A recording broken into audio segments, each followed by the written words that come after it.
நான் வழங்கும் அன்பளிப்பு.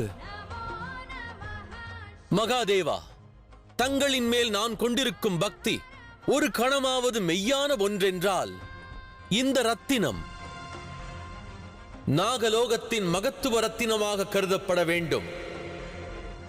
இந்த ஓர் ரத்தினம் பாகங்களாக பிரிந்து இங்குள்ள சர்ப்பங்கள் யாவரிடமும் செல்ல வேண்டும்.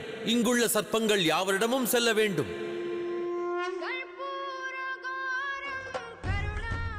இயற்கையே, மகாதேவரின் இந்த சுந்தர ரூபத்தின் விருப்பத்தை நிறைவேற்றுங்கள். இன்று முதல் சர்ப்பங்கள் அனைவருக்கும் ரத்தினத்தை அன்பளிப்பாக தாருங்கள்.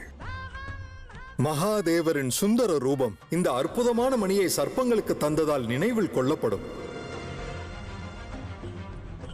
மகாதேவரின் இந்த சுந்தர ரூபத்தின் விருப்பத்தை தயை கூர்ந்து நிறைவேற்றுங்கள் இயற்கையே.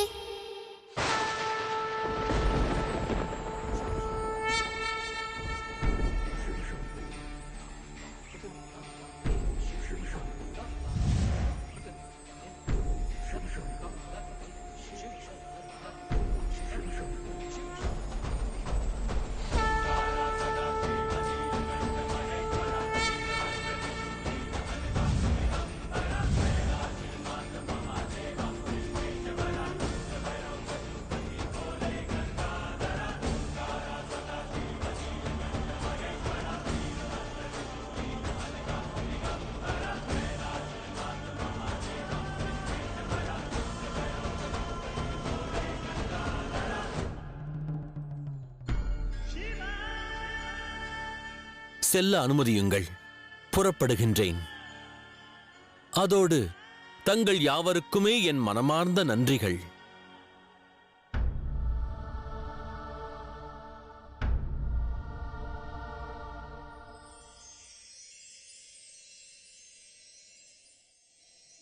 ராஜகுமாரி,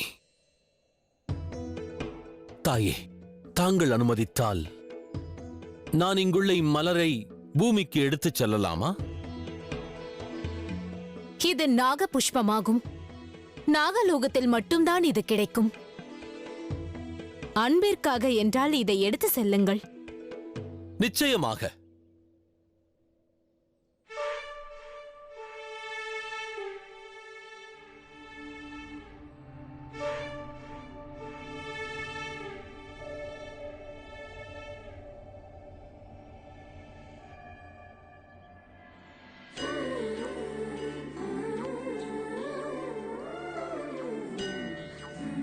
ராஜகுமாரி, இது தங்களுக்கானதே. மிக்க நன்றி.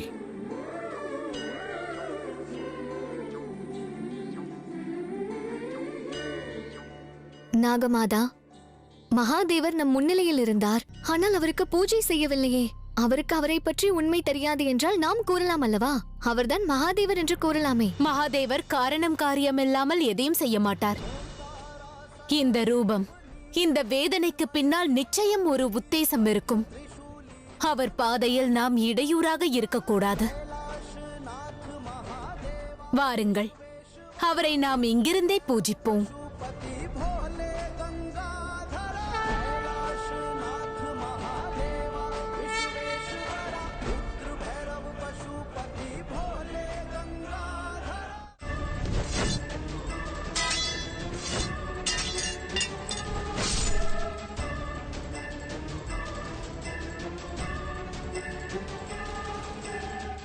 இனியும் பலம் இருக்கிறதா?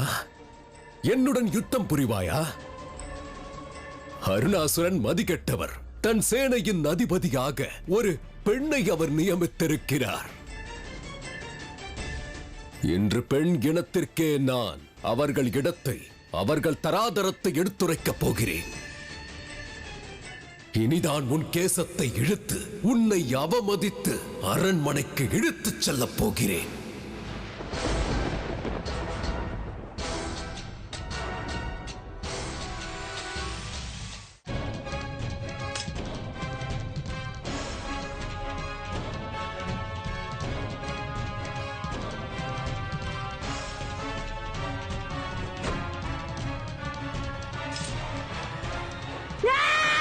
Ah!